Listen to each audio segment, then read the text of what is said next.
Hello guys, good morning. How are you all doing? I dare say that for some of you it's been a bit of a bumpy ride this last week. It was for me. Oh God, isn't it always, right? We live in intense times and that's par for the course, but Chiron has gone retrograde as well as Mercury, and there's been some interesting nuances again to do with Saturn and Pluto and whatnot.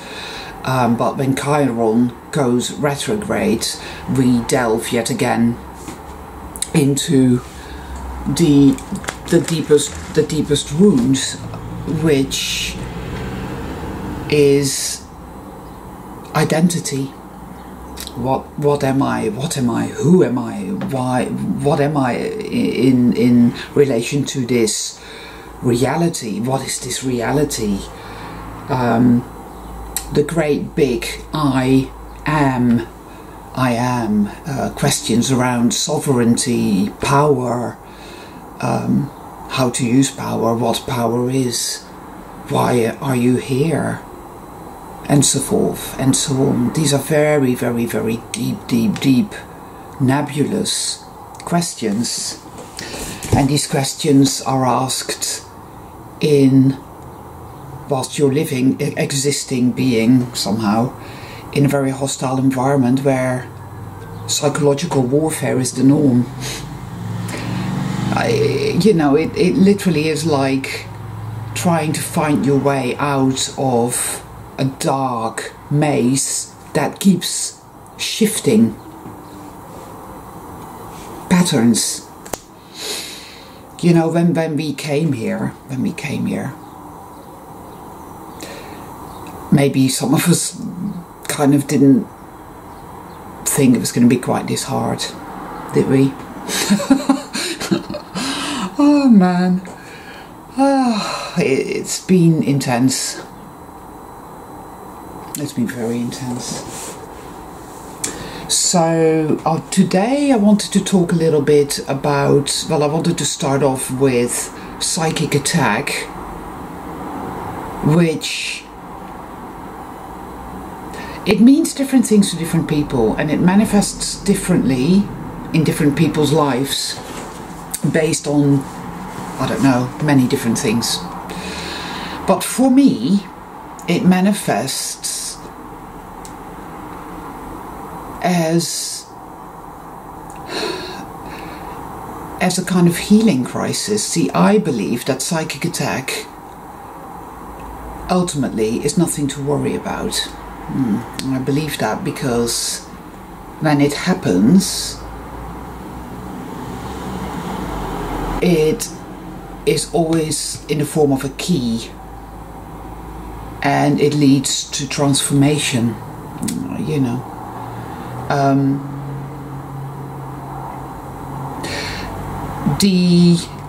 The mind virus, as I always say, the archonic mind virus, likes a particular terrain, a particular atmosphere for itself to exist in, and so it will do anything it can to keep us trapped in a state of consciousness that generates exactly that environment. When developments happen within us, within our consciousness, that start to threaten that environment, i.e. and thereby the mind virus, the parasites, it will attack us. Now, this can happen, like I said, in many different ways for different people, but what can often happen is that the system will attack us, right? So people you work with, or it could be anything. It could be the system. We know what the system is, right? It's made up of the army, the police, the politicians, the elites, you know, the governments, the housing corporations, and all this, the banks, this sort of shit, you know, and it can and will attack people when they are game changers, when they are. It's almost as if you're waving a red flag or you're painted red and you're there and you've got a bullseye on you. I don't mean this to sound like we're unwitting victims, because I don't believe that. Okay, I don't believe that at all. That's not what I'm saying. But I'm saying that a certain amount of this type of stuff is allowed by our higher self in order to trigger exactly that in us that needs to be triggered, opened up and purged out, so that we never manifest that kind of shit again. Alright? So if you have victim programming, things will happen that will make you feel like a victim. They will make you feel persecuted. They will make you feel like a targeted individual, as in they're all doing it to me. It's like all the demons from hell are focused on me. Like, I had a childhood where that was pretty much the case. My mother made it so that, I mean, she convinced everybody, literally everybody, that I was bad and evil, that I was almost like that kid from The Exorcist, you know, like my head spun and I puked out green bile everywhere. That was me, according to my mother. So I basically grew up in an environment where everybody believed that, and so I was the black sheep and I was the targeted individual, the targeted child, the bad one. It was like that. So I took that with me into my adulthood and kept manifesting situations like that. So then, in my awakening journey, in my healing journey and my reset journey, I began to start utilizing those triggers, because they showed me, this is how you feel about yourself. You believe that you're a victim and that you're a targeted individual and that they're all out to get you, that it's all personal, they're doing it to you and it's personal and they want to kill you and they want to destroy you, la la la la la. And these situations happened, I experienced these situations, and I still do today from time to time, because there's still some of that left. But now, in fact for the last few years, when shit like that happens, it brings up still more of that programming and the feelings and the energy associated with that. And there's a great deal of rage and feelings of hatred and vengeance, like motherfuckers are all doing it to me and I'm gonna fucking kill them all and I'm never gonna let go. I want my vengeance, right? Which is exactly what keeps me trapped. That's what's been coming up the last week, actually.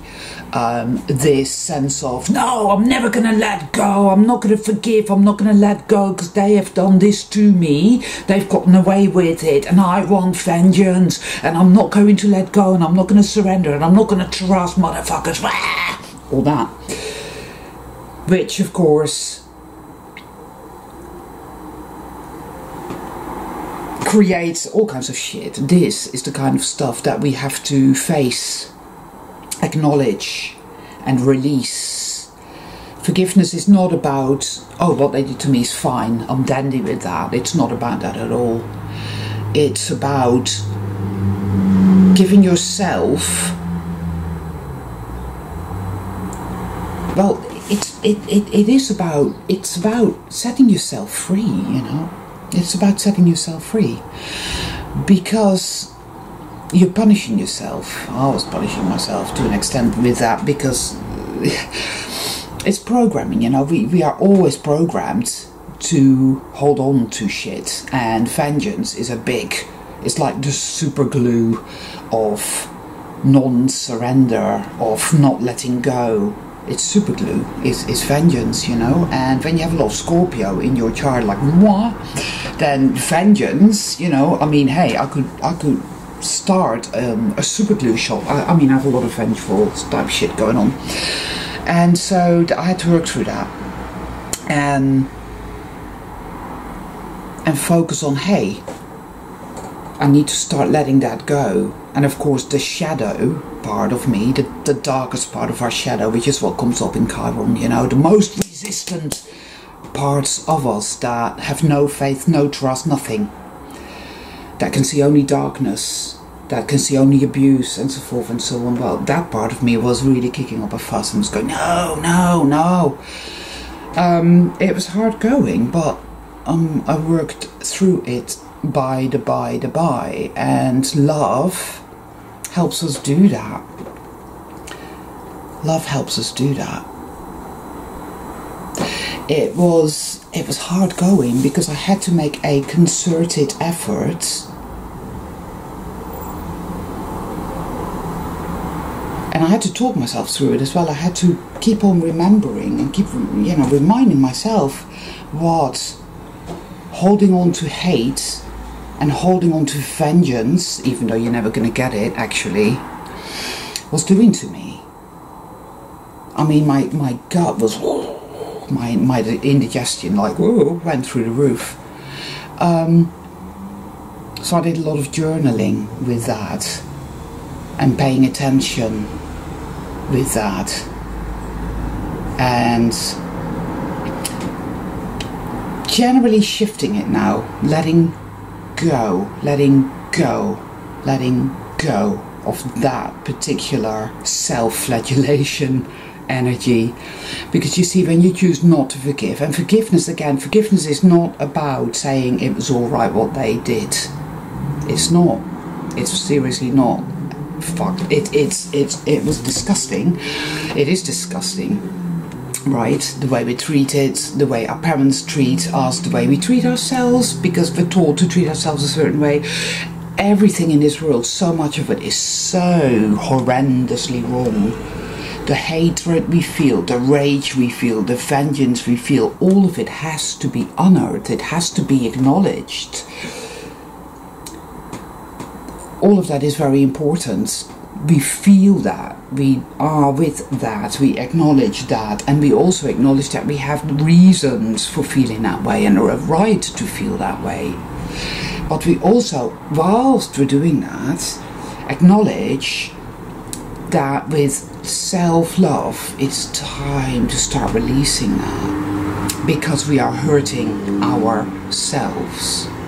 And ultimately, the best form of revenge is always to do well and to thrive and to heal, right?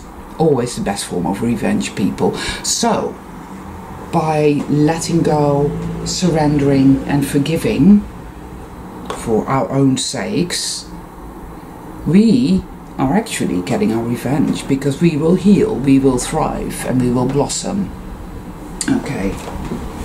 So that's one type of psychic attack, you know, because my sort of journey that I just spoke about was kind of brought about by an event, and it brought all that up for me anyway. Then there is another type of psychic attack which happens in our minds, where,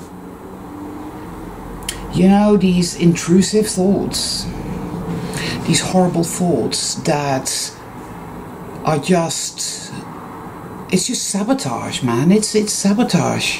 There you are, you're on the right path, you know this, right? Because the synchronicity is telling you this in massive, massive, massive, unmistakable ways. And you're manifesting stuff, which is incredible, and you're getting your, you know when you're on the right path, you just do. But you start getting these uncomfortable feelings and these thoughts in your head that are discordant and kind of try and pull the rug from beneath your feet. There is in cricket a term, it's called sledging. Sledging. It's where the opposite side verbally abuses you, the players, in order to unsettle and sabotage proceedings, you know, just before you're about to ball, or just before you're whatever, you know. It's called sledging.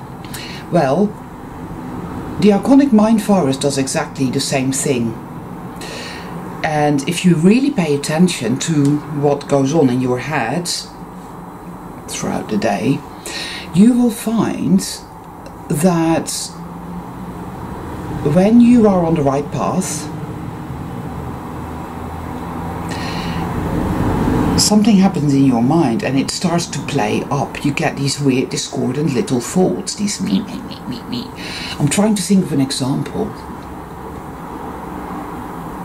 But it's really just things like thoughts that sow fear, doubt,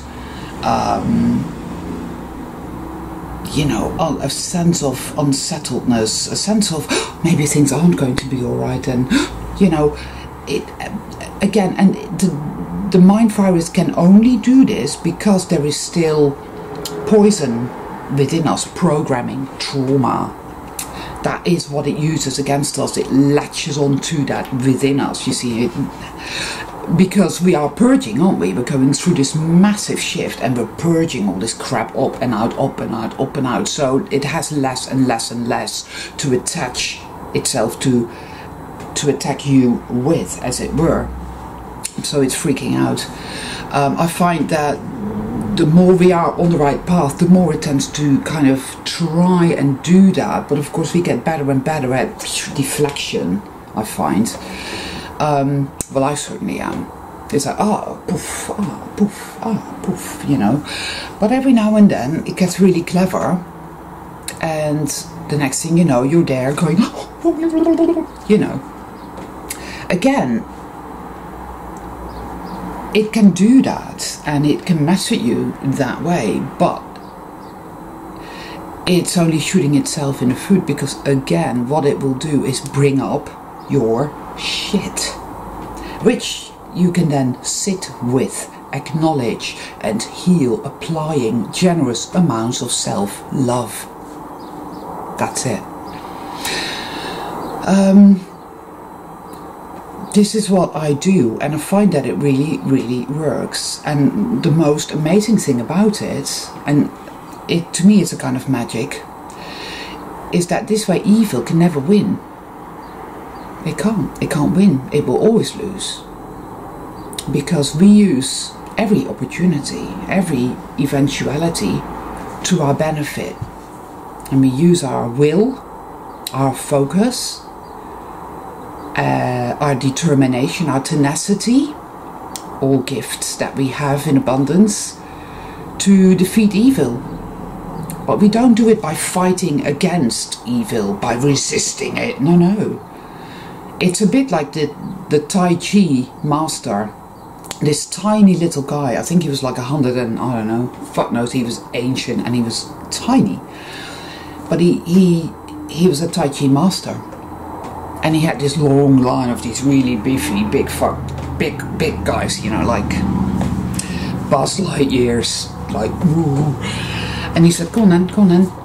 And they kept coming at him, and he was just sending them flying like that, because what he was doing, he was taking the force that they came at him with, and he was absorbing that and then deflecting it outwards. And that, in a sense, is what we are doing too when it comes to psychic attack. It comes at us with force. That's what evil does. Either from external circumstances or from internal mental processes, right?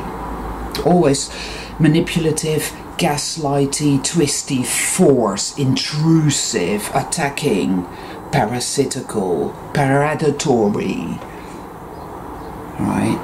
But we take that force, it scoops out our own shit, keys, opens portals, our own shit comes up, etheric implants, the lot, and we vomit that shit out. See? Something less for evil to connect with to use against us. See, that is how the process works, in my opinion and in my experience. That's all. And I think this is very, very funky. I do. I think it's amazing, because it means evil can't win.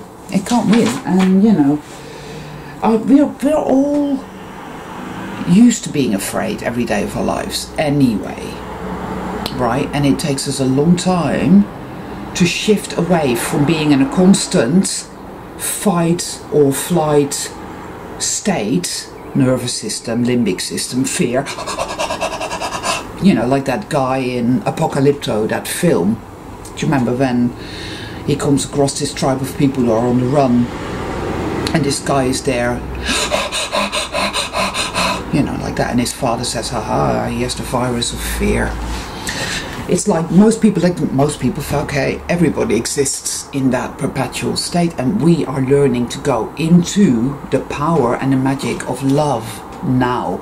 This is a kind of portal, a kind of gateway that has been activated now, and that is where it's at, very much, that we learn to see that the power of love is there for us to tune into, to tap into, to utilize, to cloak ourselves with, as it were. It protects us, it guides us, and it will show us the way, all the way, right?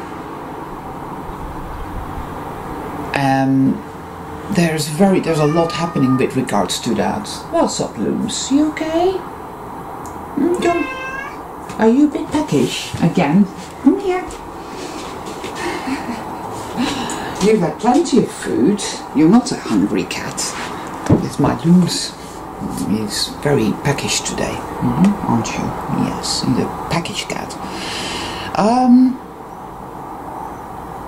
It's a very big choice to choose love over fear, and yet that is where the power is at.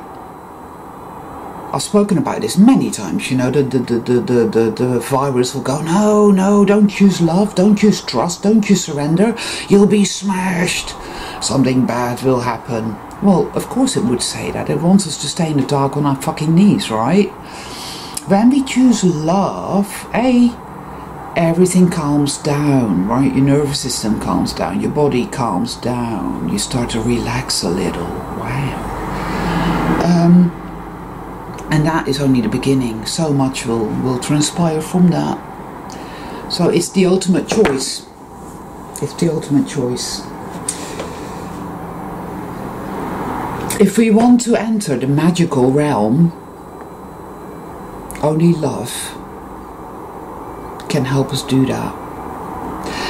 You know, if we want reset, if we want to live in a magical realm, if we want to be completely clear, completely free, completely in our power, and experience stuff that defies logic, defies rational, stuff that is so way out there that it would shatter this entire construct of reality, of limitation. If we want that, we have to let go and clear out of all darkness, of all virus. And the virus attacks us in myriad of ways, psychic attack, which leads us, like the Tai Chi master, to take it in, purge it out, take it in, purge it out. So it can't win.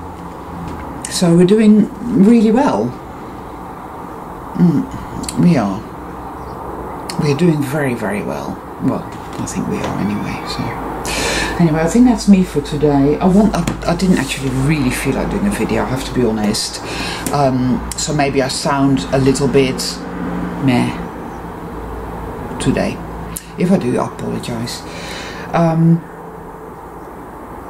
I didn't want to do a video really. I didn't really feel like it, but then at the same time I did. So I did. So I wish you all a nice day and a pleasant evening. Choose love as much as you can. It's very difficult. It really does. You go, no. Ooh. which ought to tell you something in and of itself, right? Love is where it's at, people. Love is this massive fuck off key to the door, which is this big door to the magical realm where we truly belong.